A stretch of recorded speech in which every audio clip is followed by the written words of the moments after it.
ঠিক আছে বন্ধুরা, আমি এবার চললাম। কিন্তু ওরা শুধু একজনকে বাদ দিয়েই থামলো না। সত্যি বলতে ওরা যতক্ষণ না যাচ্ছে ততক্ষণ রোজ রাতে এভাবেই জ্বালিয়ে যেতে হবে। আজ রাতে যদি আপনাদের ঘুমোতে কষ্ট হয়, তবে আমি গ্যারান্টি দিচ্ছি এই সপ্তাহের বাকি রাতগুলো আপনাদের একইভাবেই কাটবে।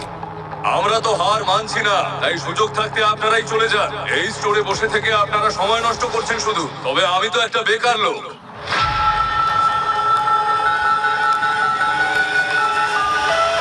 এই একটানা বিকট শব্দ সবাইকে পাগল করে দিচ্ছিল। রবিকে আমার একদমই সহ্য হচ্ছে না। আমি আর কারোর সাথে মিলে কিছু করতে চাই না। সবার উপর থেকেই আমার মনটা বিষিয়ে গেছে। আর টিনোর ধৈর্যের বাঁধ ভেঙে যাওয়ার জন্য এটাই যথেষ্ট ছিল।